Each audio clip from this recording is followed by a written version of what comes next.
भाभी जी कुछ वसीयत के पेपर बा जौना पे राउर के साइन चाहिए। एमे लिखल बा राउर बेटा दीपक के स्वर्गवासी भइला के बाद अगर 15 दिन तक केहू दावा ना कैलस तो ओकर चल अचल संपत्ति रउआ के नामे हो जाई। ली साइन करी। भैया का करब हम का करब ये सब जमीन जायदाद लेके। हमसे तो हमार हिरानियन बेटा छीन गइल और वो लोग ये जमीन जायदाद के पीछे पड़ल बानी। ले ली लोग ये सारा जमीन जायदाद हमसे ले ली, लेकिन हमरा के हमार बेटा वापस चाहिए। हमरा के हमार बेटा वापस चाहिए। हमार बेटा चाहिए। अरे चुप हो जा बहनी, मत रोवा। जौन होए के रहे वो तो हो गए। अरे बहनी हम जिंदगी भर तोरा साथ रहब, तोरा के छोड़ के कबो न जाब। साइन करा। ली साइन करी। भैया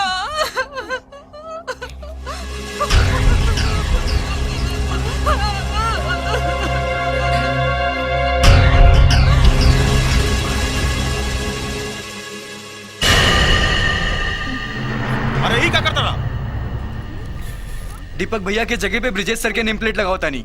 अरे एकर कोनो जरूरत नहीं है। देखा ब्रिजेश सर के आदेश बा। अरे ब्रिजेश सर के बारे कहे वाला। चल हटाओ, निकालो नेम प्लेट। दीपक सर के नेम प्लेट लगाओ। कान खोल के सुन ली सब लोग। आज से दीपक ग्रुप ऑफ इंडस्ट्रीज के नया मैनेजिंग डायरेक्टर हम हैं और जनरल मैनेजर के पद हमारा छोट भाई रंजीत सिंह संभालिए। और हाँ, जेकरा के भी फैसला मंजूर न होखे अभी इसी वक्त ये कंपनी छोड़ के जा सकेला।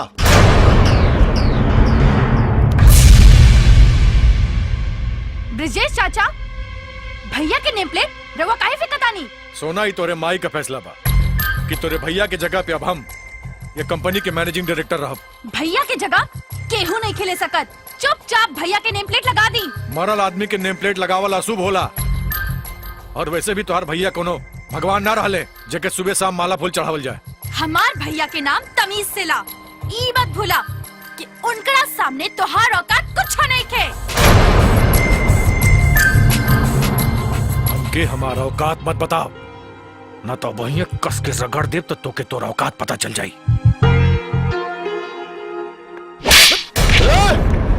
इतना हिम्मत कि हमरे भैया पे हाथ उठौले? अम्मा ई देखा ई दो कौड़ी के आदमी हमरा साथे कैसे बर्ताव करता। भैया एकरा के फैक्ट्री से निकाल देले रहलन, फिर भी आ गइल बा। अम्मा हमरा तो बुझाता कि दोनों भाई मिलके भैया के खिलाफ कोनो बहुत बड़ा साजिश रचत हरसन। ई दोनों के अभी फैक्ट्री से निकाल दो अभी। ब्रिजेश जी ये सब का होता? हमरा तो बुझाता कि हम रउआ के मैनेजिंग डायरेक्टर बना के बहुत बड़ गलती कर देनी। काहे कि रउआ के ऑफिस में रउआ के स्टाफ के सामने एगो लड़की रउआ के तमाचा मार देलस और रउआ खड़ा होके तमाशा देखता नहीं।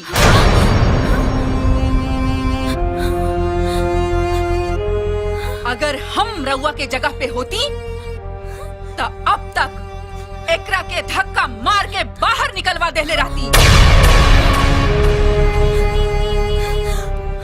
ए, निकल यहाँ से। और आज के बाद दोबारा यहाँ ऑफिस में कदम मत रखिए। चल निकल।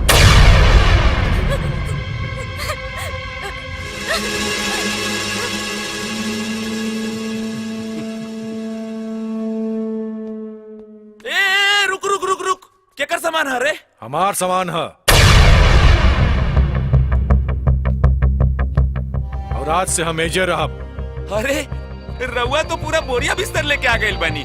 राउर घर में आग लग गइल बा का हो? हंसमुख तमीज से बात करा। ब्रिजेश जी आज से इहे रही हैं और इनका सामान दीपक के कमरा में पहुंचा दो। दीपक भैया के कमरा में? हाँ उन्हीं के कमरा में।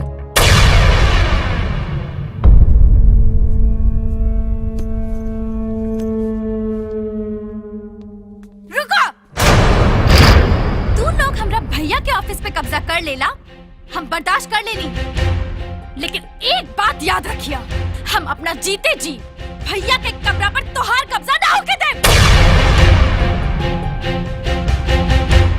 ए ब्रिजेश, अपनी कचरा पचरा उठावा और चुपचाप यहाँ से निकल जा। ये रहल ऑफिस वाले थप्पड़ के जवाब। और एक बात तू सुन ले कान खोल के, आज के बाद हमरे काम में टांग अड़ौले तो तोरू हॉल करब कि कहीं मुंह दिखावे लायक ना रहे।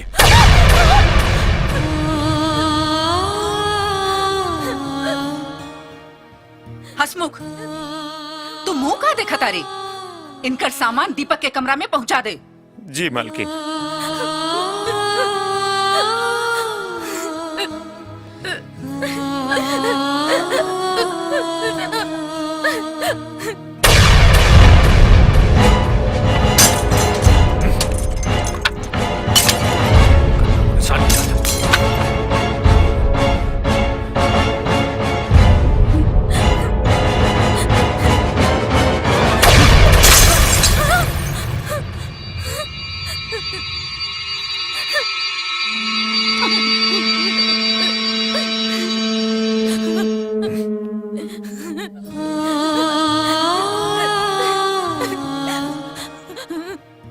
मालिक के मरला के एक सप्ताह भी ना भइल, ये लोग अपन अपन रंग दिखावे लागल।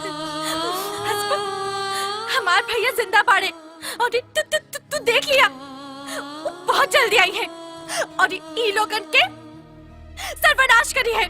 सर्वनाश! अरे भागिनी, दीने में बउआ ताड़ी करे सुना, अब तो हार भैया कबो ना आई है, वो गईल। इला इला अपन भैया की तस्वीर ले ला और जा अपन कमरा में बैठ के खूब रोआ, उनके नाम के माला जपा, हमार भैया हमार भैया हमार भैया। हाँ। अरे ते काहे रोआ ताड़े रे? जा हमरा लिए कुछ खाए पिए खातिर ले आ। अरे आज सवेरे 7 बजे के 10 गो रोटी नाश्ता में खैले बानी, अब देखा 10 बजाता।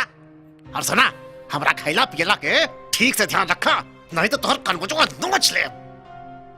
और सुना, एक बात हमार ध्यान से सुना, अब फैक्ट्री के मालिक हमार बहन हेमलता बानी और ये पूरा घर के मालिक अब हम बानी है, बुझला?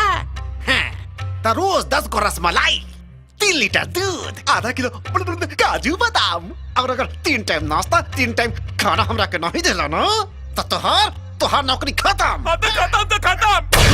हमरा कोनो फर्क ना पड़ेला, काहे कि हम तहरा जैसे नहीं जा फ्री में ना ढंगो सतानी, मेहनत करतानी तो तू वक्त के रोटी खातानी। अच्छा? हाँ, और तू हमरा के नौकरी से का निकलवा हो? निकलवा तो निकाल दा, हमरा कोनो फर्क ना पड़ी, काहे कि हमरा जैसा ईमानदार आदमी के केहू नौकरी पे रख ली।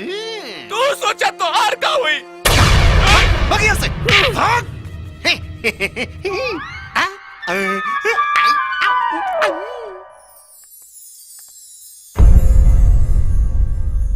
आरती बिटिया, ये होन ब्रिजेश बाबू और ये उनका छोट भाई रंजीत बाबू, इनकरा से ही तोहार बियाह तय होत बा। वैसे था हम शुरू से आरती से ब्याह कर चाहत रही, लेकिन कबो बताओनी ना, हम सरप्राइज देल चाहत रही।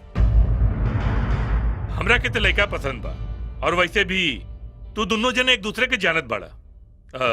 हमरा तरफ से ही बियाह पक्का। देखिए अनु बाबू, आरती अब हमारा घर के बहू बने वाली बड़ी, और हमारा कुल खानदान में बियाह भइला के बाद बहू बेटी घर से ना निकलेनी, नौकरी ना करेनी। रहुआ आरती जी से कह दी कि वो काल से नौकरी से इस्तीफा दे दे। हाँ, कहीं घूमे फिरे भी जाए के होता रंजीत के ही साथ जाइए। ठीक बा, जैसन राउर मर्जी।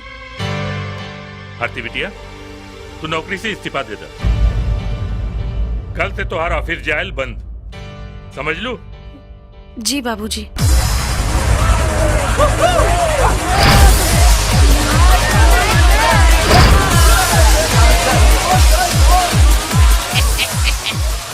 अरे हसमुखवा, यह इतना बड़ सोसाइटी के पार्टी चला था, आ तू दीपकवा के याद में आंसू बहाता रे? जो अरे साइड में जो, तू पैक मार और फिर अरे तू गरीब लोग गरीब रहवा। मामा जी भगवान बहुत अच्छा काम कैले कि हमरा गरीबे पैदा कैले। काहे कि तहनी जैसे ऊंची सोसाइटी वाला लोग जेकर नमक खाला ओकरे जख्म पे नमक छिड़केला, बाकी हम गरीब लोग एक बार केकरो नमक खा ले भी नहीं ना तो पूरा हक अदा कर देवे नी मामा जी।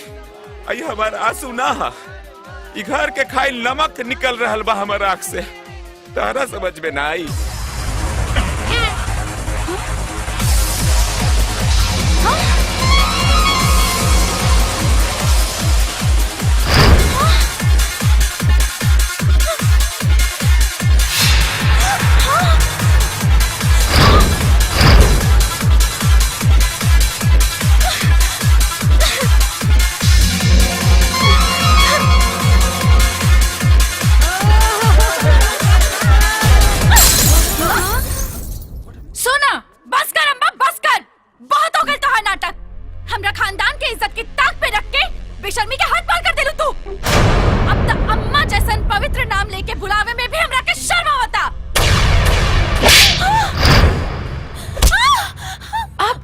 जबान से एक लफ्ज निकल ले ता तोर जबान खींच ले।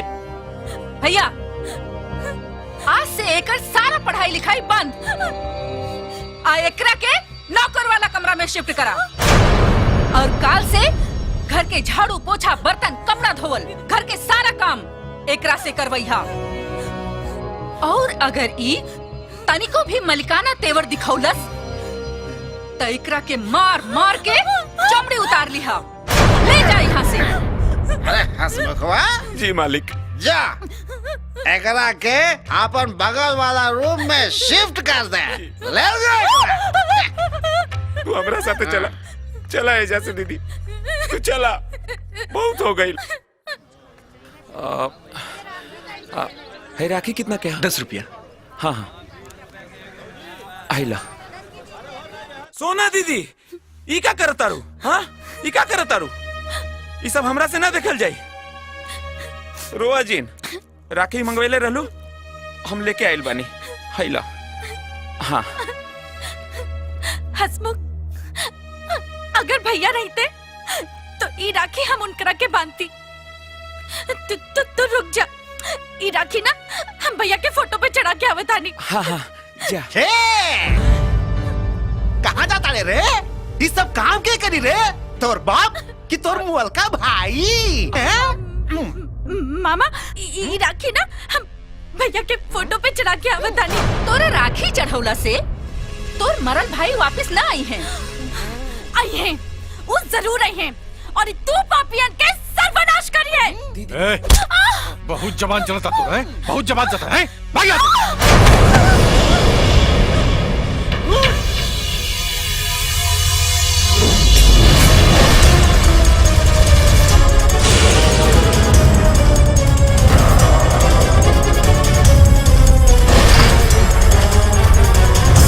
दीपक भैया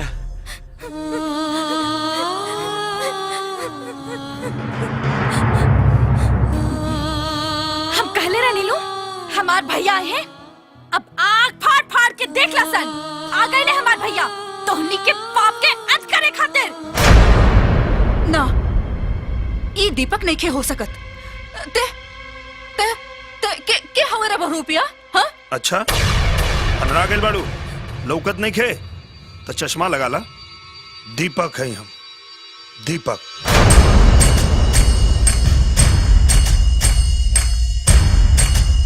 हेलो। हाँ हेलो आजी साहब। हाँ बोली। आजी साहब रहुआ तो जाना तानी ना कि दीपक के मरला हफ्ता 10 दिन हो गए। हाँ तो हमारा घर में दीपक के चेहरा वाला कौनो बहुरूपिया आइल बा, वो अपने आप के दीपक कहा था। रहुआ जल्दी आई। ठीक बा। थोड़ी देर रुक जो, आजी साहब आवत रहे, वो खुदे बता दिए कि तिके हुए। आईजी के बुलाला, डीआईजी के बुलाला, कलेक्टर के बुलाला और मन करे तो मजिस्ट्रेटों के बुलाला। तू अपने पिछवाड़ा के पूरा ताकत लगाला, तोरा पिछवाड़ा से हवा निकल जाए, लेकिन तू साबित ना कर पेबा कि हम दीपक नहीं। सही सोचता रहा तू लोग, एकदम सही सोचता रहा। हम दीपक ना है, हम वो दीपक ना है जो ना कि तू लोग अपना इशारा पे नचावत रहा। जब उठे कहा तो उठे और जब बैठे कहा तो बैठे। हम वो दीपक हैं जौन अब तोहनी के बंदर की तरह न जाए। अब तो हमरा पूरा यकीन हो गइल कि तय हमार बेटा ना हुए, कहे कि हमार बेटा तोहरा जैसन जानवर ना रहे। सही कह दिया बुढ़िया। हाँ, ई सही कह दिया। हम तोर बेटा ना है, हम तोर बेटा है ये ना है, हम तो तोर सौतेला बेटा है। भैया बहुत शुभ दिन के अला भैया, और हमरा विश्वास के टूटे से बचा लेला।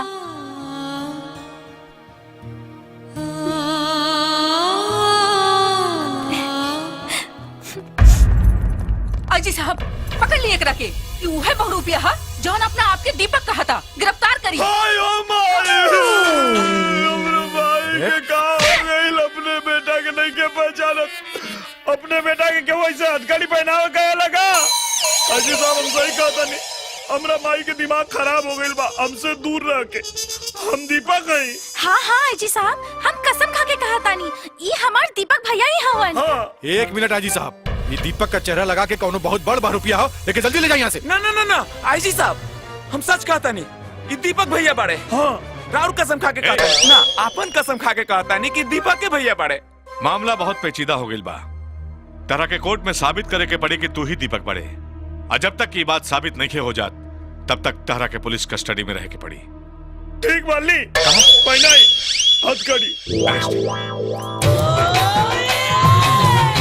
माई के दवाई खिए या लोगों के दिमाग की हालत खराब हो गई बा, अपने बेटा के नहीं के पहचानत। जब तक ही साबित नहीं के हो जात कि वो दीपक हवन, तब तक पैसा के कौनो लेन देन मत करिया लोग, बुझला? ना ता कानून केहू के ना छोड़ेला, ये बात याद रखिया लोग। अरे बहन, अगर ये साबित हो गई कि यह दीपक है, तो हमारी जिंदगी के दीपक तो बुझा जाए। चुप करा भैया। वो अब ई कोर्ट में कबो साबित न कर पाई कि उहे दीपक है।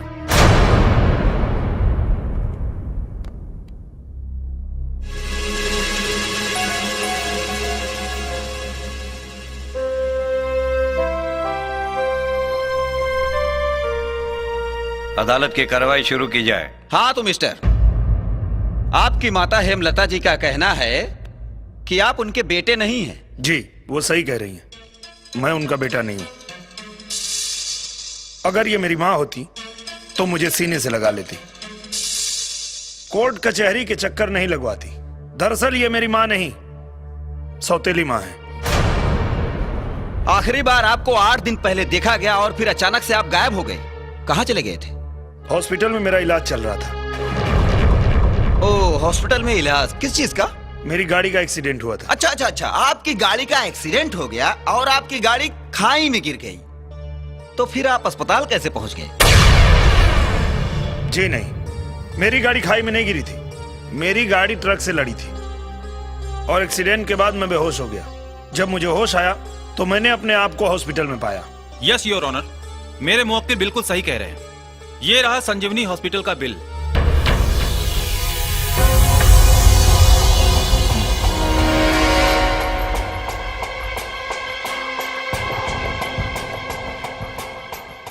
योर ऑनर, मैं संजीवनी हॉस्पिटल इंक्वायरी के लिए गया था। उसके हिसाब से मिस्टर दीपक जो कुछ भी कह रहे हैं वो बिल्कुल सच है। हाँ, तो आप होश में आने के बाद आपने सबसे पहले सूचना अपने घर वालों को क्यों नहीं दी? क्योंकि मुझे 3 दिन बाद होश आया और होश में आने के बाद डॉक्टर ने मुझे आराम करने की सलाह दी। 5 दिन के बाद रक्षाबंधन का त्योहार था। मैंने सोचा अपनी बहन सोना को सरप्राइज दूंगा, और 8-10 दिन घर से बाहर रहना कोई बहुत बड़ा इशू नहीं है। और जो लोग मेरी मौत की कहानी रच रहे हैं उनको पता होना चाहिए कि मैं सिर्फ 8 दिन बाद घर आया हूं, 8 साल बाद नहीं। ये हस्ताक्षर पहचानते हैं आप? वकील साहब, लगता है आप सठिया गए हैं। Order order. ये कोई भी देख के बता सकता है कि ये दीपक के हस्ताक्षर है। हाँ, ये दीपक के हस्ताक्षर है, आपके नहीं। लगता है आज भांग खा के आए हैं। जब दीपक मैं हूं तो ये हस्ताक्षर भी मेरा ही है। अच्छा, तो क्या आप ठीक ऐसा ही दूसरा हस्ताक्षर कर सकते हैं? ऐसा दूसरा क्यों, ऐसा ही कर देता हूं। कहाँ करना है बताइए। हाँ,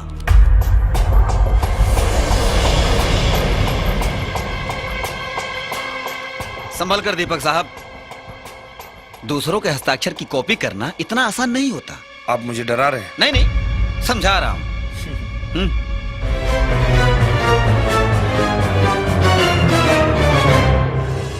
थैंक यू योर ऑनर। मैं सिग्नेचर एक्सपर्ट से इस आदमी के सिग्नेचर और दीपक यादव के सिग्नेचर का मिलान कराना चाहता हूं ताकि ये साबित हो सके कि ये जो शख्स अपने आप को दीपक यादव कह रहा है, क्या ये दीपक यादव ही है या उसका हमशक्ल? इजाजत है। Thank you milord. लीजिए राणा साहब, और सिग्नेचर की रिपोर्ट जल्दी मंगवा दीजिएगा। ओके। सिग्नेचर एक्सपर्ट की रिपोर्ट आने तक कोर्ट को मुलतवी किया जाता है।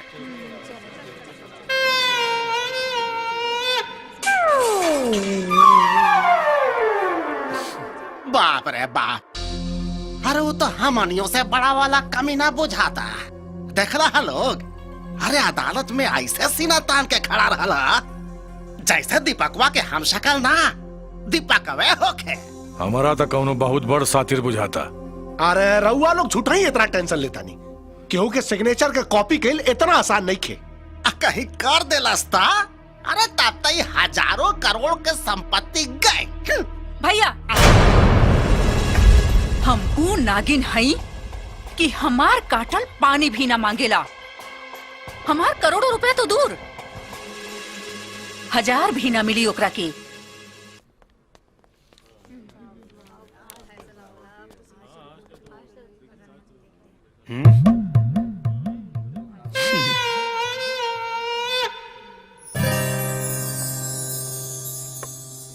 योर ऑनर, सिग्नेचर एक्सपर्ट्स की रिपोर्ट्स के हिसाब से ये दोनों सिग्नेचर एक ही व्यक्ति के हैं, यानी कि मिस्टर दीपक के। ये रही इसकी रिपोर्ट।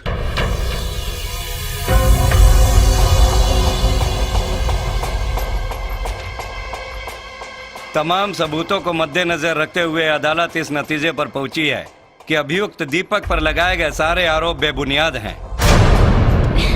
लिहाजा यह अदालत ये फैसला सुनाती है कि अभियुक्त दीपक ही मिस्टर दीपक यादव हैं।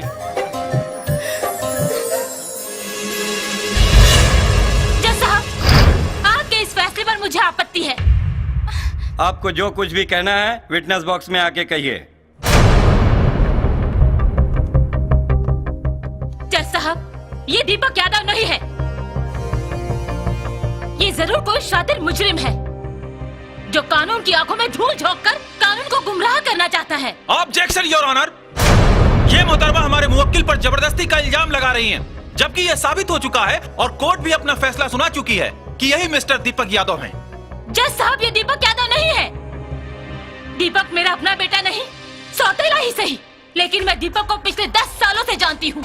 उसकी रग रग से वाकिफ हूँ। जज साहब, इसमें और दीपक में जमीन आसमान का फर्क है।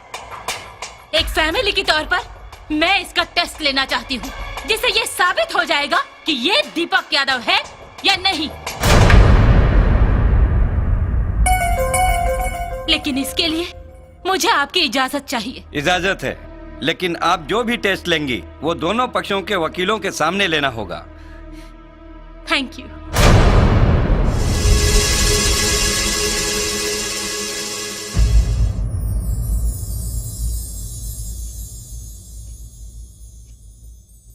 ये सब केकर फोटो हो? ये सब दीपक के दादा परदादा गुरु कुलगुरु और पुरोहित जी के फोटो हा। दीपक साहब के पहचाना तारे, वो आवा तारे और अपना परदादा के फोटो पर हार चढ़ाई हैं। तब बस दूध के दूध और पानी के पानी हो जाई। एमा से उनके परदादा के हो? बाएं से तीसर फोटो जेकर आगे पियर फूल रखल है।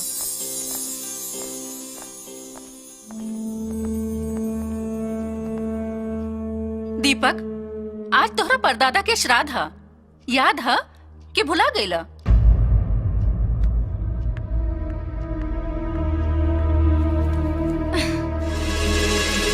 लो, चढ़ा दो। अपना परदादा के फोटो पर लो।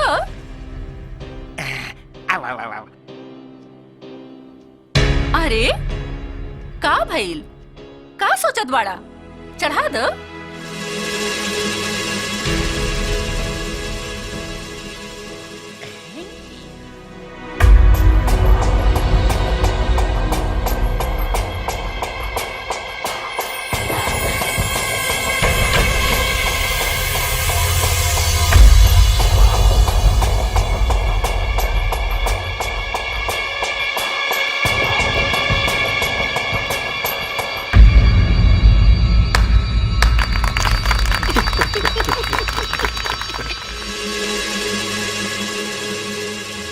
देख लेनी वकील साहब, हो गए रउआ सामने दूध का दूध और पानी के पानी।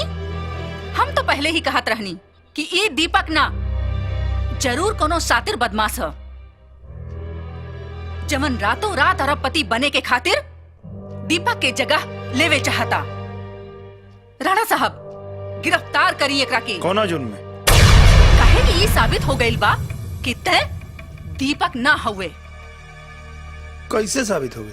वैसे कि ते अपना परदादा के फोटो पर ना कुल गुरु के फोटो पर हार चढ़ौले बाड़े। हमरा पता बा कि हमरा कुल गुरु के फोटो है। शायद तू ही भुला गेल बाड़ू कि ये घर में कोनो भी पूजा अनुष्ठान में सबसे पहले कुल गुरु के पूजा होला। जा दूसरा हार ले आओ। मैडम दूसरा हार लाई। ले आई मैडम।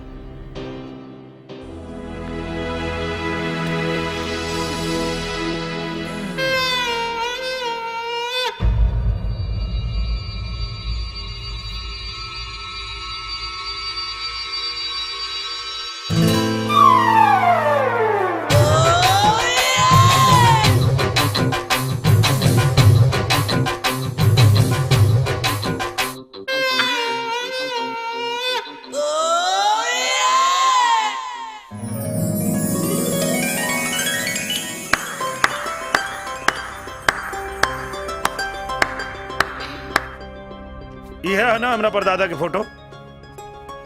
तू ये घर के मालकिन हो, कैसे सब भुला जाता रो? अब एक काम करा, जा जाके परदादा से आशीर्वाद ले ला कि आवे वाला समय में तोहरा और तोहरा पालल कुकुरन पे कोनो विपत्ति ना आवे। मैडम यहाँ साइन करी। हाँ, एमा लिखल बा कि हम हेमलता यादव ये घोषणा करतानी कि अभियुक्त के सारा टेस्ट लेहला के बाद ये साबित हो गइल बा कि इहे दीपक यादव हम। ली।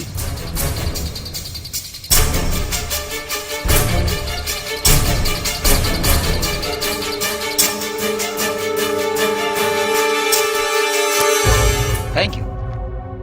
आइए। हो गई तसल्ली? अब एगो बात कान खोल के सुन ला कि दीपक के तरफ केहू भी आंख उठा के दोबारा देखल तो हमरा ना चाहला के बाद भी कार्रवाई करे के पड़ी। और खास कर तू ब्रिजेश, तू तनिक संभल के रहिए बाबू। का बुझला? चला।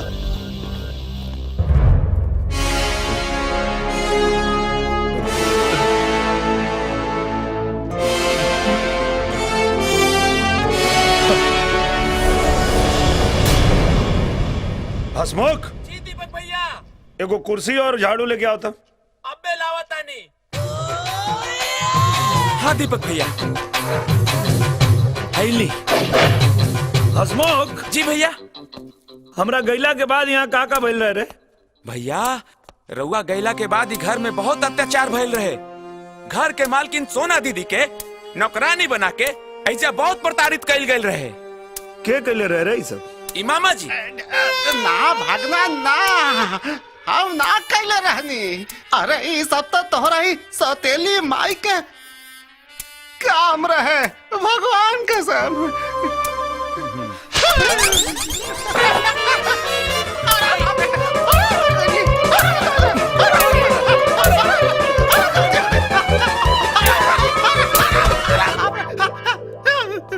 हसमुख जी भैया।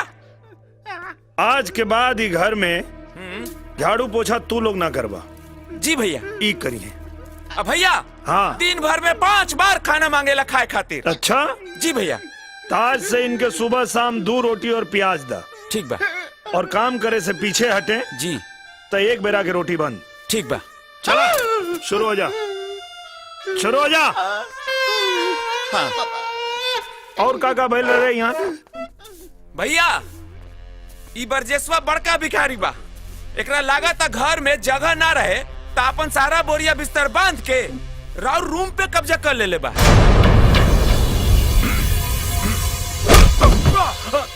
ए, रुक जाओ। तोरा और हमरा रिश्ता के बीच में सौतेला के साथ साथ माँ शब्द जुड़ल बा। वही शब्द के लिहाज करता नहीं तो अगर तोरे तरह कहीं सौतेलापन पे उतर गई तब तोर होश ठिकाने लग जाई। चुपचाप खड़ा होके देख। चल चल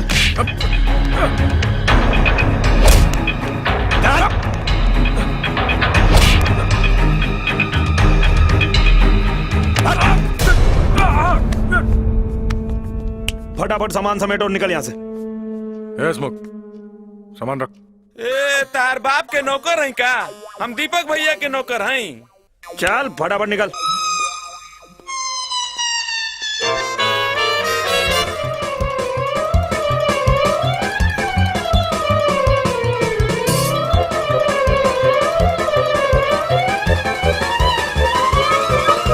दीपक भैया चड्डी छोड़ के जा रहल बड़े।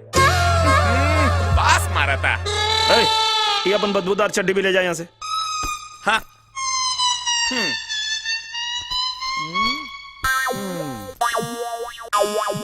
हसमुख जी भैया। चड्डी समेत बाहर फेंक क्या? आई आई। अरे काली राम का खुल गया पोल, बीच बजरिया डब्बा गोल। खुल गया पूरा पोल। बोल हरी बोल हरी बोल हरी बोल। ए वॉचमैन भैया। हाँ भैया। तू दरवाजा जरा ठीक से लगा लो और इनका खातिर परमानेंट दरवाजा बंद। ठीक बा।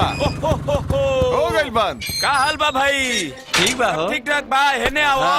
का बा? जानता हो तहर गड़िया में जो बैठल बा आदमी के बा ई जौना पत्तल में खा लनू वही में छेद करेला। हाँ और जौना मालिक के यहाँ नौकरी करत रहे धान हड़पे के कोशिश कैले रहे। का बात करत रहा भाई?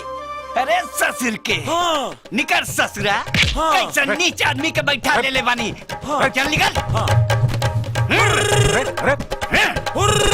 आवा बैठा बैठा। हाँ निकल। अरे बाप रे। सर वेलकम सर। का सोचे तारा लोग? तू लोग के ताली बजोला से हम खुश हो जाए? गलत सोचे तारा लोग। हमरा बनावटी प्यार पसंद नहीं खे। ना सर इनमें कोनो बनावटी नहीं खे। हम सब रउआ से बहुत प्यार करी नीजा। अच्छा तो वो दिन ही प्यार कहाँ गए रहे जब ब्रिजेश हमरा केबिन पे कब्जा कर लेलस? उ रंजितवा जौना के हम ऑफिस से निकाल के बाहर फेंक ले रहनी मैनेजर बन के बैठल बा। सर वो दिन हमने की मजबूरी रहल सर। काहे कोई दिन राउर माई भी उनके साथ रहनी। आज तो माँ नहीं की, आज हम यहाँ बानी और आज हम देखल चाहता नहीं कि तू लोग हमरा से कितना सच्चा प्यार करेला। चलो चला चला निकालो इनको मेरे बाहर।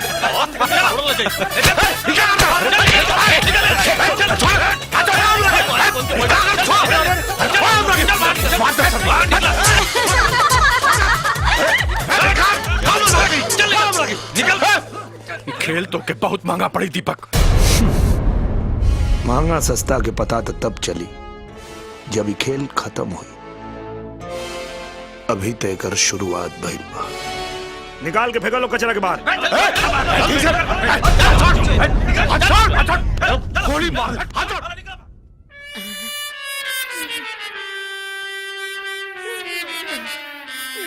ए मामा जी ठीक से काम करिए। अरे